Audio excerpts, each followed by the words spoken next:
क्या आप जानते हैं कि बोट जो कभी इंडिया के ऑडियो और वेयरेबल मार्केट का बादशाह था, आज मुश्किलों से जूझ रहा है।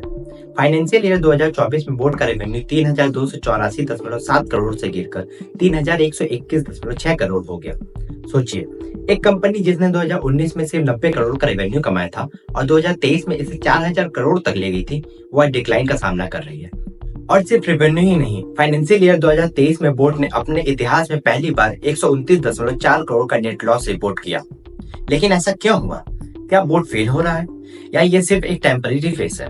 आज हम इन्हीं सवालों के जवाब एक्सप्लोर करेंगे। वीडियो को अंत तक जरूर देखिए, क्योंकि बोट की ये कहानी हर एंटरप्रेन्योर और कंज्यूमर के लिए एक बड़ी सीख हो सकती है। बोट की शानदार शुरुआत।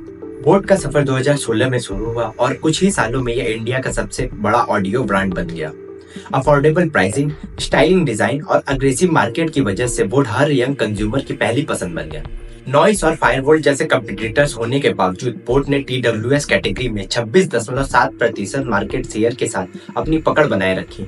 इतना ही नहीं, बोट का रेवेन्यू 2019 में 90 करोड़ से बढ़कर 2023 में 4,000 करोड़ तक पहुंचा। ये ग्रोथ अनहर्ड ऑफ थी और बोट के फाउंडर्स को एक नए स्टार्टअप हीरोज के रूप में देखा जाने लगा। रेवेन्यू में गिरावट और नेट लॉस। लेकिन फाइनेंशियल ईयर 2023 और 2024 में चीजें बदलने लगी। फाइनेंशियल ईयर 2023 में बोर्ड ने पहली बार 129.4 करोड़ का नेट लॉस रिपोर्ट किया और फाइनेंशियल ईयर 2024 में भले ही लॉस घटकर 70.8 करोड़ हो गया, लेकिन रेवेन्यू में 5% की गिरावट ने सभी को चौंका दिया। इस गिरावट के पीछे कई वजह थी। पहला, एडवर्टाइजिंग पर हाई खर्चा। फाइनेंशियल ईयर 2023 में बोर्ड ने 428 करोड़ सिर्फ एडवर्टाइजिंग पर खर्च किए। यह पिछले साल 99 करोड़ से 4 गुना ज्यादा था। दूसरा, वारंटी क्लेम्स। फाइनेंशियल ईयर 2022 में वारंटी क्लेम 2.6 गुना बढ़कर 136.6 करोड़ तक पहुंच गया। तीसरा, स्लो रेवेन्यू ग्रोथ। जहां 2020 से 2022 के बीच बोर्ड की रेवेन्यू ग्रोथ 133% की थी, वहीं फाइनेंशियल ईयर 2023 में यह सिर्फ 18% तक रह गई। कॉम्पिटिटर्स का दबदबा। बोर्ड का डाउनफॉल सिर्फ इसकी अंदरूनी प्रॉब्लम की वजह से नहीं है, मार्केट कंपटीशन ने भी इसे बड़ा झटका दिया है। 2023 में नॉइस और फायरवोल्ट जैसे कंपटीटर्स ने बोर्ड को पीछे छोड़ दिया है।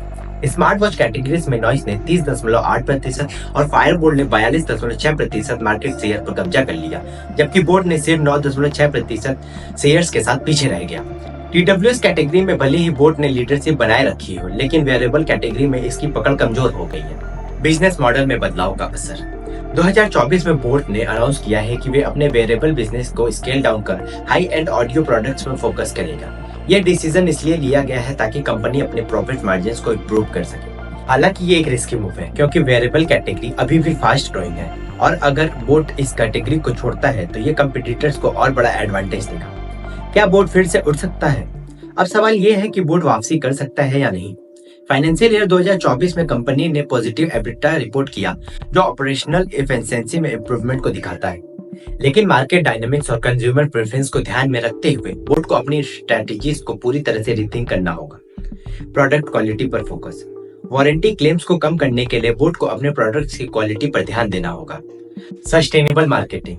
अग्रेसिव एडवर्टाइजिंग स्ट्रेटजीज को रिप्लेस कर कॉस्ट इफेक्टिव कैंपेन्स पर फोकस करना होगा। तीसरा, डाइवर्सिफिकेशन। सिर्फ हाई एंड प्रोडक्ट्स पर निर्भर होने के बजाय बोर्ड को नए और अफोर्डेबल सेगमेंट्स में एंट्री करनी चाहिए। बोट की कहानी से सीख। बोट की कहानी सिर्फ एक कंपनी की सफलता और असफलता की बात नहीं है, ये हर एंटरप्रेन्योर के लिए एक सीख है कि एक अग्रेसिव ग्रोथ और मार्केटिंग सस्टेनेबल बिजनेस का सॉल्यूशन नहीं है। सभी प्लानिंग और क्वालिटी प्रोडक्ट्स और मार्केटिंग ट्रेंड्स को समझना उतना ही जरूरी है। तो दोस्तों, आपका क्या मानना है? क्या बोट फिर से इंडिया का नंबर 1 ब्रांड बन सकता है? क्या ये डाउनफॉल टेम्पररी है या इसका असर परमानेंट होगा? अपनी राय कमेंट सेक्शन में जरूर बताएं। और अगर आपको ये वीडियो पसंद आया तो इसे लाइक करें, शेयर करें और हमारे चैनल को सब्सक्राइब करना ना भूलें। Stay tuned for more such interesting and insightful stories.